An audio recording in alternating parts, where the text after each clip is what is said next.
When you look at our communities are being gentrified. People are being spread out all over the place to keep moving. But you be quiet. You don't talk about the fact that your schools in the city of Chicago, they gave the Latino community $98 million to build a school. They closed black schools in the city of Chicago.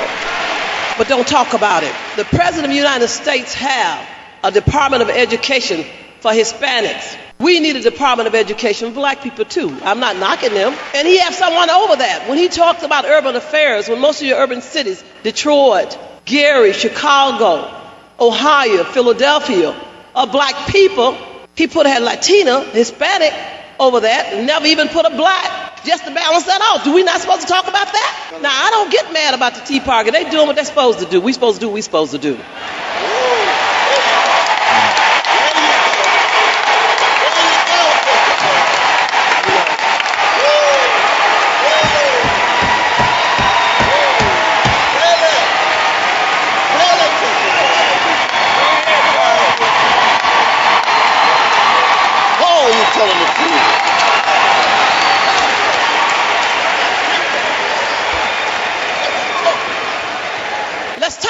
Let's talk about it in love.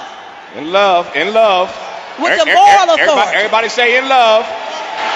Say it again. In love. One more again. In love. Go on, Sister Dorothy. Now we lose that moral authority, Reverend Jackson. You know, we both come from Dr. King. Dr. King brought me to Chicago. I'm from Montgomery, Alabama, grew up in the struggle. I don't understand. I don't get to be 62 years old with scars on my body from being on Edmund Pettus Bridge, fighting for the rights of black folks, and be quiet when black folks are being oppressed today. No way. That's right.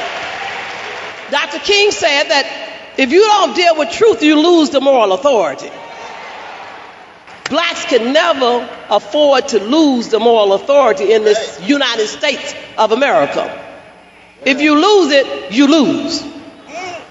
Now, the truth of the matter is, and people they call my show, President Obama is not addressing the black agenda. President Obama have been told that it's all right not to address our agenda. Right. Who told him that? So if you don't address them, don't worry about it, because they're going to be quiet.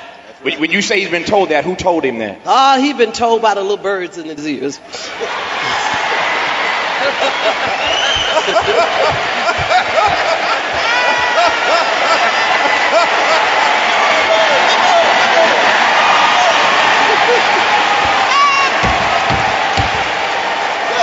Because we are so happy to have a black face in the White House that we have to get back in our place where they had us before. Now let me tell you, I refuse, and I teach my children, and for the youth who's out there watching today, I grew up in the civil rights movement, and it's been young people who have really moved this movement.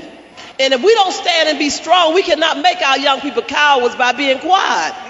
We just can't do that. It is not about anybody around this table, Tavis. It's not about us. It is about our future. It is about our children. It is about our communities. We live in what you call representative government. Now, what makes me upset is that we work and put black folks in office, and they say, I can't deal with that. I can't deal with that. That's too black. Now, everybody thinks that something is wrong with you. Don't you know that everybody in this country and in the world expected the president to deal with the black agenda? The Irishmen deal with the agenda. The Italians deal with their agenda. The Latino deal with their agenda. That's just natural. Right. When Harold Washington was mayor, Harold Washington said, because I love black folks don't mean I hate anybody else. Right. Dorothy Tillman, Chicago's own. There are any number of reasons, but there's one reason above all else why I asked him to join us today, because whenever you invite him, you know you get mail saying, why you invite him? Please welcome Minister Louis Farrakhan.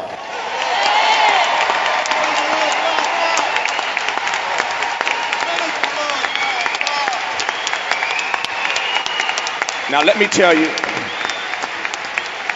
there are any number of reasons There are any number of reasons why I invited the brother minister to be at this table today. But I want to say to you directly that the primary reason I wanted you here today is because I want to hear this for myself. And I wanted to see you when I heard it. And I know we all want to hear it as well. You were very clear 2 years ago when you said that you were going to take a particular approach to then Senator Obama's campaign. You were going to take my paraphrasing here. You were going to take a particular approach to his running for the White House because you did not want people to take your words. You didn't want Farrakhan to be used against Barack Obama in his journey toward the White House. And so you took a particular approach. That was 2 years ago when he said he was running. Now he's been in the White House for a year. It's been 2 years. The Minister Farrakhan has chosen a particular approach because he did not want to be used by these forces against Barack Obama. Tell me why that is the case, number one. And in a contemporary sense, how do you respond to folk who think that that approach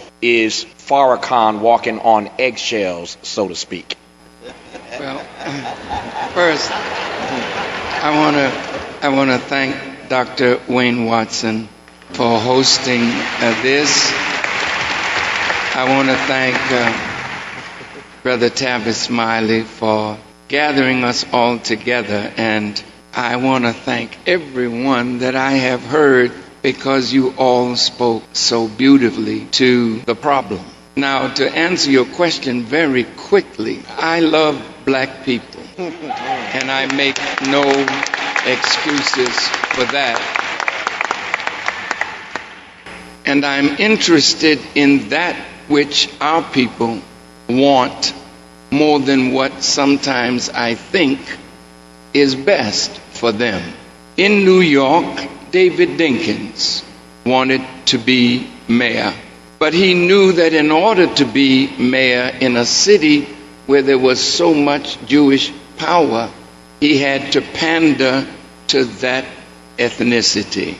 And he beat me up on television over and over again in ads. I could have gone into New York literally and destroyed the brother. Excuse me for being very frank. But I felt that black people in New York wanted a black mayor, so I remained quiet. Not because I couldn't defend myself, not because my ego was bruised by what he was saying, but our people in New York wanted a black mayor. They got it, and what is the result? At Reverend Jackson's affair one day, Percy Sutton came to me and patted me on my shoulder, the late Percy Sutton, and thanked me for not hurting David Dinkins' chances to be mayor. On CNN, I was questioned after I spoke in 2007 about Barack Obama. And CNN said, well, what do you think about this young man? I said, I think he's brilliant. I think he has fresh ideas, but I'm under no illusion that even if he did become president, that he could change the reality of black suffering in America. Because when you are running for something, you can say a lot of things.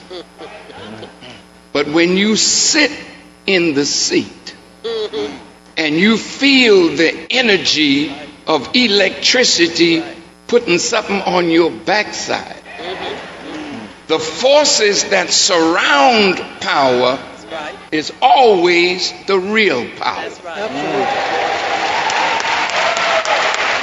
President Obama does not run this country. President Obama has been chosen to govern white affairs. And if in that process we get something, it won't be because the governing power ours want it, it will be because we organized and forced a government to speak to our needs. Now, look, thank you for the question. You know,